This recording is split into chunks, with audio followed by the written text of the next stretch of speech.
So as you know, one Polish YouTuber with 500,000 subscribers made a video where he interviews one of the Mojang employees, where he actually answers on some questions about the future updates and future things, because he can't really say anything, but he also gives us some clues and some more information. As you maybe know, there are 3 parts of this video, and today I will cover the 3rd part because many YouTubers didn't do that. So if you want to see the other 2 parts, you can go to his channel or you can go to some English channels to find the translation. And I also recommend going to Tidzimi's video and also liking this video because yeah, it's his interview and he really took a lot of time to make it. So I recommend doing this and showing him some support. So let's start. Okay, and you can also support my channel because yeah, it also helps to grow my channel, so you can like and subscribe, and when I hit 5,000 subscribers I place 5,000 cactuses on live in my desert on my survival world. So if you want to see that, you can also subscribe. And of course I won't cover everything so he said in the video because some of the questions are just like what is your favorite biome and that, and I don't think that I need to cover that, so I will just show the most important questions because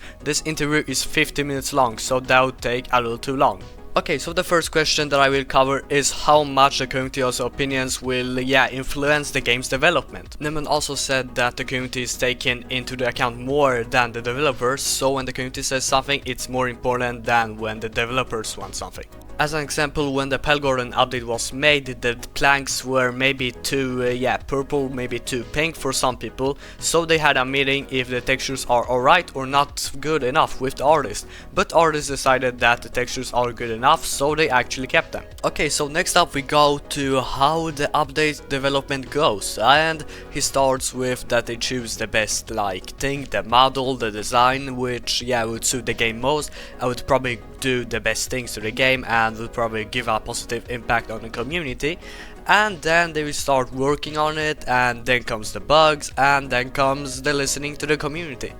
And Nemon says that the wild update took only 4 months counting all the content that we got there, but the only problem is that there was a lot of bugs with caves and cliffs and that they needed to fix this, and that's why the development was so weird during that time. And we also got some information about why the wild update was so weird, or why was it so small, or why did they delete the features that they announced. And it was because they focused too much on fixing the bugs from 1.18, and that took them so much time that they only had 1 year to fix the wild update, but after fixing all the bugs they only had 4 months. We also got to know why the old archaeology got changed, because as you know, in Minecart 1.20 we got to know that with caves and cliffs would get archaeology, which looked much different, and they said that it got changed because of the mobile players and because the idea was just too weird for mobile players, because it worked perfectly on other devices, but yeah, on mobile it was harder to place the shards and do all the other things. And another really important question will be if there will be a Fletching table rework one day, because as you know it was promised to be fixed in 1.15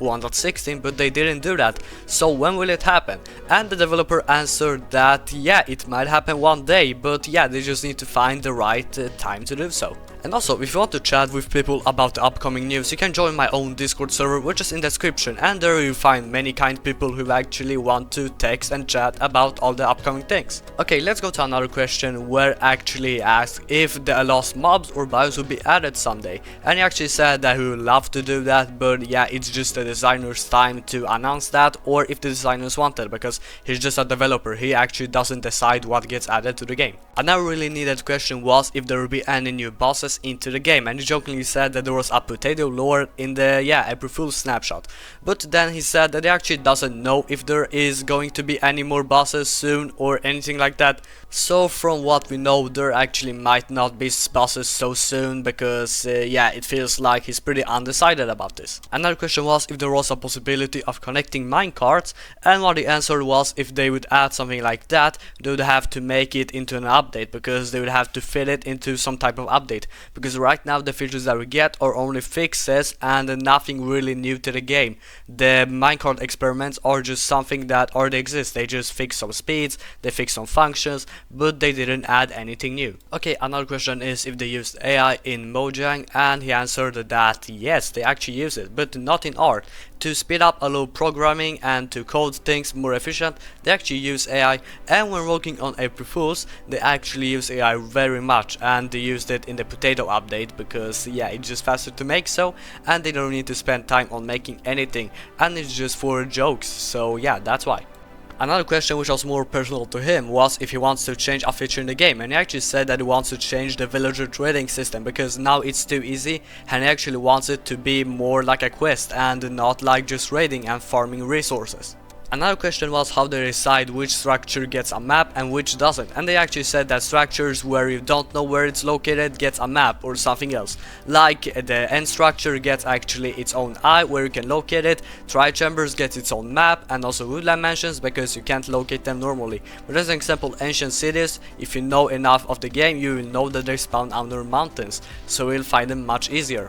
And another question was if they plan to add a friend system to Java Edition, and he said that he would actually like to do that, but the problem is that everything in Java seems hard to make, like servers, like LAN servers and all that. It's really hard on Java because Java is different than the other platforms because yeah, it's pretty old. And hopefully I actually worded this right, so yeah, I hope that you can understand. Another question is that if Mojang actually listened to the community during the making of the drop, which included the Pell Garden, and they actually said no, because yeah, there were a lot of deadlines and that made so that they didn't have time to make other things or listen to the community or add anything more than what they needed to add. Another question is how they actually implement the features with adding it both on Bedrock and Java, and they actually said that the features need to work for the both versions, so if they actually don't work on one of the versions they can't add that, and they actually said that they're working on some devices or things that will make the development work better, because they actually need to add those things to two different versions.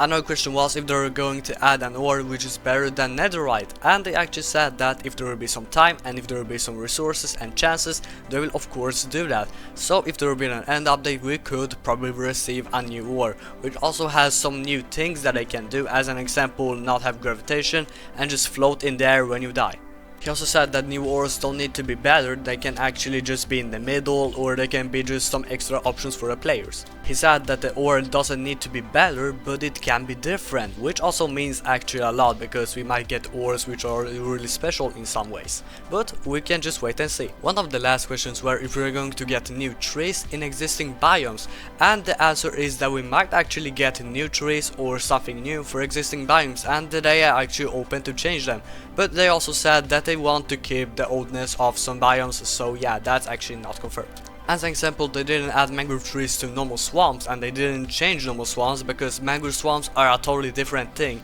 and that there's a little difference between them, so they didn't want to just change the biome, and they actually added a new one. And also, before I get to the last questions, I want to remind you, if you like this video you can like and subscribe, and also go to his channel and like his video to show the support, because the interview is really massive. Another question was if they are going to add some more mob heads, and he actually said that if they had some cool functions like the pigling swinging its heads or the ender dragon opening its mouth, they would probably add that, because it's not only purely decorational, they actually want to add some features for that, but they would also don't mind if they actually add something purely decorational. And also, as a bonus question, he asked if it's easy to add mob variants, and Nemon actually said that it's pretty easy, but it also takes some days to just polish the features completely. And as the last question, somewhere it was said that people wanted resin in the game, but we never got it. But Nemon actually said there was a joke, because they said it's our reason to go there, and it sounds like a reason to go there, to the Pell Garden.